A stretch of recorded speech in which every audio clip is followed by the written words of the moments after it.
नमस्कार, स्वागत है आप सभी का एनबीसी भारत पर। मैं हूं आपके साथ मयंक तिवारी। इस वक्त हमारी मौजूदगी उत्तर प्रदेश के जौनपुर में है और हमारे साथ देख सकते हैं बातचीत करने के लिए डॉक्टर साहब हैं, कार्डियोलॉजिस्ट हैं। इनसे हम बातचीत करके जानेंगे, समझेंगे। डॉक्टर साहब, सबसे पहले आप अपना पूरा परिचय बताइए। आप जो है लंबे समय तक दिल्ली में अपोलो हॉस्पिटल में काम किए हैं, उसके बाद से जो है क्या कुछ चीज़ें ऐसी हुई कि आपको यहाँ पर आना हुआ? सबसे पहले आप अपना जो है छोटा सा परिचय ब्रीफ करिए लोगों को, दर्शकों को, और उसके बाद फिर आगे की भी बातचीत की जाएगी। क्या कुछ चीज़ें ऐसी बनी कि आपको जो है दिल्ली छोड़कर जौनपुर आना पड़ा? देखिए, हमारी जो प्राइमरी एजुकेशन है वो कलकत्ता में हुई, और उसके बाद चूँकि हमारे father West Bengal education service में थे और यहीं BHU से वो कॉमर्स ग्रेजुएट होने के बाद फिर कलकत्ता यूनिवर्सिटी से उन्होंने मास्टर्स किया, और मास्टर्स करने के बाद फिर वहाँ पे वेस्ट बंगाल एजुकेशन की सर्विस की परीक्षा होती है। उसको क्वालिफाई करने के बाद वो वेस्ट बंगाल एजुकेशन सर्विस में थे, राइटर्स बिल्डिंग में वो बैठते थे। उसके बाद फिर वहाँ से फिर हमारी एजुकेशन कलकत्ता में रही। फिर मैंने वहाँ पे MBBS और पोस्ट ग्रेजुएशन मैंने कलकत्ता से किया। फिर हमारे फादर का रिटायरमेंट हो गया, क्योंकि हमारी जड़ें तो जौनपुर में थी, फादर भी हमारे यहीं से बिलोंग करते थे, और उस बीच हमारी मदर का बचपन में देहांत हो गया था कैंसर में। तो इस वजह से उनकी बॉडी भी हम लोग यहीं जौनपुर में ही लेके आए थे। तो इस वजह से हम लोग बैग एंड बैगेज फिर फादर जौनपुर में आ गए रिटायरमेंट के बाद, और मैं फिर दिल्ली चला गया। क्योंकि कलकत्ता में क्या है कि वहाँ क्लिनिक्स बहुत अच्छी है, मगर जो मॉडर्न आजकल जो इन्वेस्टिगेशन पार्ट है वो दिल्ली का ज़्यादा अच्छा है। तो उसको सोच के मैं दिल्ली आया, और दिल्ली में पहले UCMS and GTB hospital Shahdara में मैं एज ए सीनियर रेजिडेंट था वहाँ पे। उसके बाद फिर मैं वहाँ से, चूँकि डॉक्टर खलीलुल्लाह को उस समय बहुत नाम था, जो कि वो head of the department of cardiology थे, और वो वहाँ LNGP हॉस्पिटल का में वो उस समय HOD थे। तो उसके बाद फिर हमको उनके अंडर में थोड़ा काम करने की ख्वाहिश थी काफ़ी दिनों से। तो फिर मैं वहाँ पे GB पंत हॉस्पिटल में मैं as a senior resident doctor Khalilullah का था। उसके बाद मैं वहाँ काम ही कर रहा था। फिर एक farmer director cardiology doctor Harbhajan Singh वज़ीर, जिनको भारत रत्न वगैरह भी मिला है, और उनकी अब डेथ हो चुकी है। उनके बड़े बेटे हरप्रीत वज़ीर वो अभी मेडिनांता हॉस्पिटल में हैं as a visiting to Naresh Trehan, और उनके जो छोटे बेटे हैं वो डायबिटोलॉजिस्ट, वो मेरे साथ GTB हॉस्पिटल में भी थे। उसके बाद फिर उनको वो रिटायर कर गए all India institute of medical sciences से। तो उसके बाद उनको अपोलो ग्रुप के जो मालिक हैं, उन्होंने उनको फ़ोन किया कि ऐसा है, प्रताप सिंह रेड्डी नाम है उनका। तो उन्होंने उनसे कॉल किया कि हमें एक जूनियर कंसल्टेंट कार्डियोलॉजी में चाहिए, और आप अगर हो सके तो अपनी सेवा यहाँ प्रदान करें। तो चूँकि Apollo hospital it's the 4th corporate hospital of the world, the Delhi Apollo. तो उसके बाद उन्होंने वहाँ पे कहा कि देखिए, मैं तो नहीं आ सकता क्योंकि मैं DLF गुड़गांव में रहता हूँ, तो मैं आपको 24 आवर्स के लिए वहाँ मैं अवेलेबल नहीं हो सकता। तो मैं एक लड़का है, बहुत अच्छा है, वो काम करता है, वो हमारे बारे में कहे और कहे कि मैं उसको सर्टिफाई करता हूँ आपके लिए, और आप उसको रखें और वो बहुत अच्छी सेवा देगा। तो मैं फिर दिल्ली में रहा वहाँ पे, और अपोलो हॉस्पिटल में as a junior consultant cardiology doctor SK Gupta sir थे, उनकी यूनिट में मैं था। उसके बाद काफ़ी दिन वहाँ रहा। फिर हमको दिल्ली से हमें रियाद भेजा गया किंग खालिद हॉस्पिटल में अपोलो ग्रुप की तरफ से, कि वहाँ जाके डॉक्टर्स को एजुकेट करने, क्योंकि वहाँ क्वालिटी ऑफ डॉक्टर्स बहुत पुअर है आपके रियाद में किंग खालिद हॉस्पिटल में।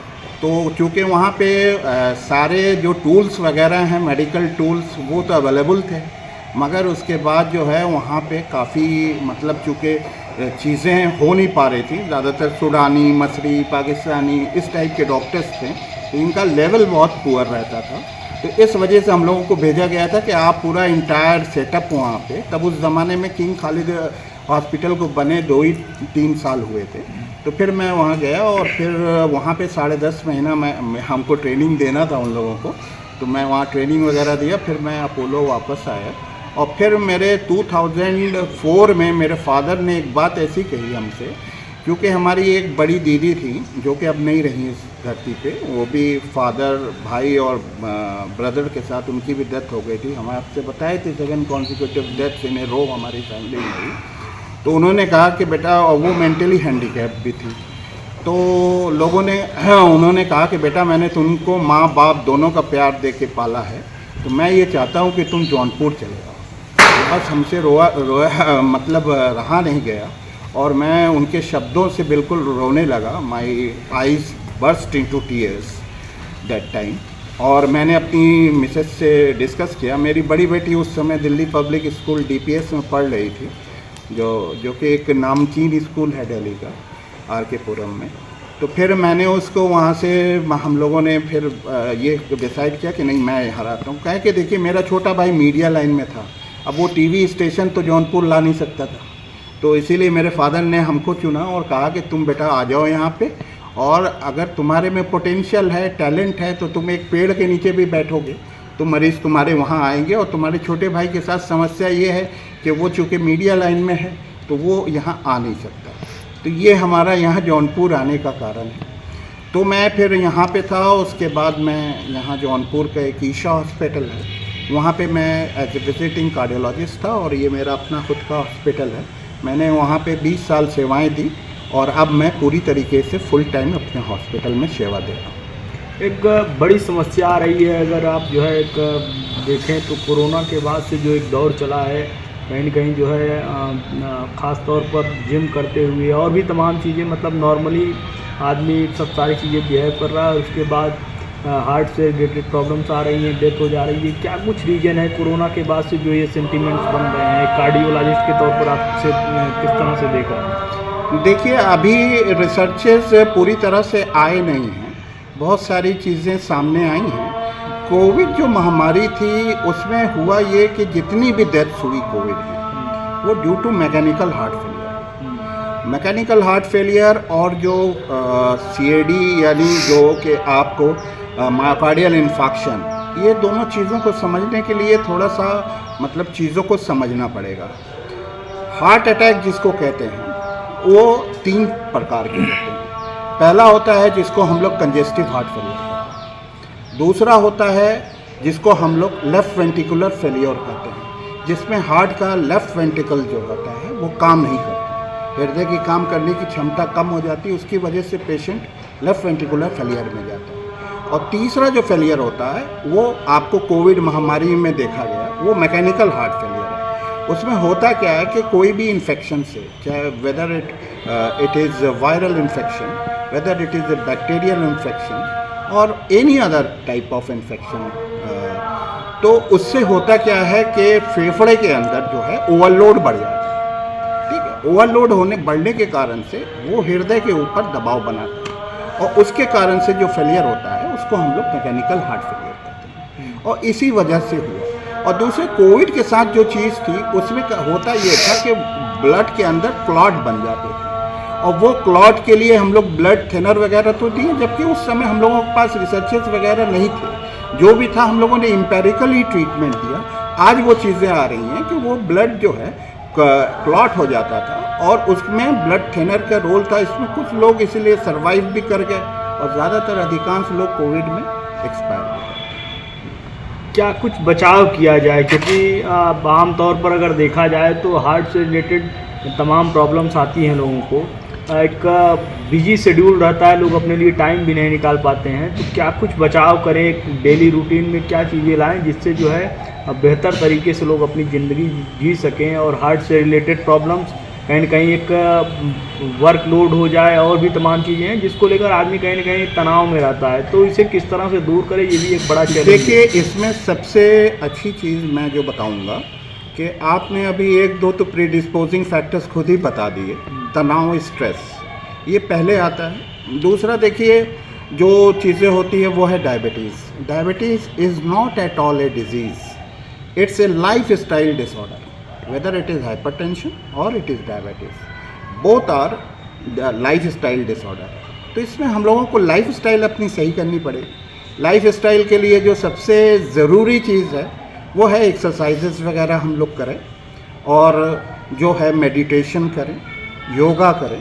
और तीसरी चीज़ जो इसमें मेडिटेशन, योगा, हम लोग अगर हंसते रहते हैं तो आप समझ लीजिए कुछ ऐसे हार्मोन हैं शरीर में जिसको हम लोग थैलेमस से सिक्रीट होते हैं, जिसको हम लोग एंडोर्फिन कहते हैं।